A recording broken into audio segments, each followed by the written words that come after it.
One day, in the dead of winter, when the snow lay like a linen tablecloth over the world, Jack, the King of Ireland's son, went out to shoot. He saw a crow and shot it, and it fell down on the snow.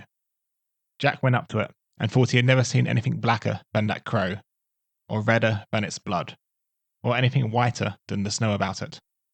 He told himself, "I'll never rest until I get a wife whose hair is as black as that crow, whose cheeks are as red as that blood, and whose skin is as white as that snow." So he went home and told his father and mother about this. He said he was going to set off to look for such a girl. The king and queen told Jack that it would be impossible ever to get a girl that would answer to such a description, and tried to persuade Jack from setting out, but Jack would not be dissuaded. Eventually he started off with his father and mother's blessing and 100 guineas which his father had given him in his pocket. He travelled far, and on about the middle of the second day on his journey he passed a graveyard. There he saw a crowd wrangling over a corpse. He went in and inquired what the matter was, and found that there were bailiffs wanting to seize the corpse for a debt of 100 guineas. Jack felt sorry for the poor corpse, so he took out 100 guineas that his father had given him and paid them. The friends of the corpse thanked him heartily and buried the body. That very same evening, Jack was overtaken by a little red man who asked him where he was going. "I'm in search of a wife," said Jack. "Well," said the little red man, "such a handsome fellow such as yourself shouldn't have to go far." "Far enough," said Jack, "because the girl I want must have hair as black as the blackest crow, cheeks as red as the reddest blood, and skin as white as the whitest snow." "Then," said the little red man, "there's only one such woman in the world, and she is the Princess of the East. Many a brave young man went there before you to court her, but none came back alive." "For life or death," said Jack, "I'll never rest until I reach the Princess of the East and court her." "Well," said the little red man, "you'll want someone to help you on this quest. Let me help you." "But I have no money to pay you," said Jack. "That'll be all right," said the little red man. "I'll go with you." That night they reached a great castle. "This castle," said the little red man, "is the castle of the giant of the cloak of darkness." "Oh," said Jack, "I've heard of that terrible giant. We'll pass on from here and look for somewhere else to stop." "No other place will stop than here," said the little red man, knocking at the gates.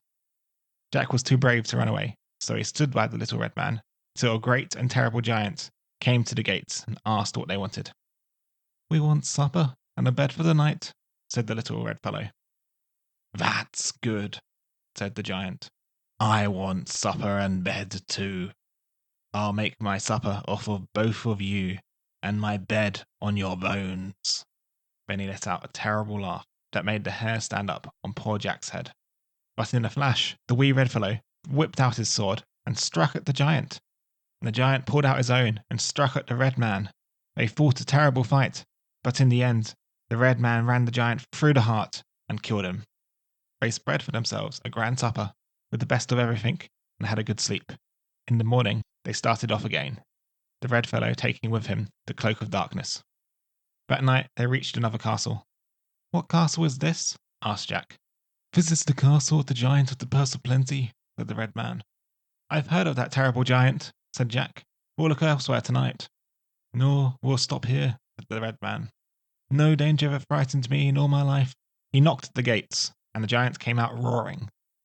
"What do you want?" "We want a sweet supper and a soft bed," said the little red man. "I want both myself," said the giant. "I'll make a sweet supper off you both and a soft bed of your bones." Again, the wee red man drew his sword and fought the giant. It was a long and hard battle, but at length the red man ran his sword through the giant's heart and killed him. They went in, enjoyed a grand supper, and slept well. In the morning they left, the red man taking the purse of plenty. On the third night they came to a castle. "What castle is this?" asked Jack. "This," said the little red man, "is the castle of the giant of the sword of light." "I've heard of him," said Jack, "and I want out of this neighbourhood fast." "Fear never made me turn back," said the little red man. "We're lodging here." He knocked, and out came a giant. This one had 3 heads. Roaring so loud The hills shook. "We're two travellers," said the red man. "We ask for bed and board." "I'll board on you myself, and bed on your bones," laughed the giant. The little red man cloaked himself in the cloak of darkness, making himself invisible. He struck the giant, and in 2 minutes ran him through the heart. Again they ate and rested, and the little red man took the sword of light. With the purse of plenty, they now wanted for nothing. At last they reached the east and came to the town by the princess's castle. From their horses they tossed gold and silver from purses to the crowd. The princess was told of the rich and noble suitor.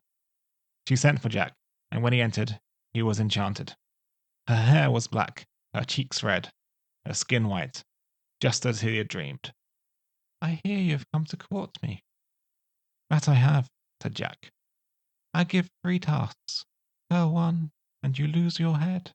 Succeed, and you win me. Will you try?" "I will," said Jack.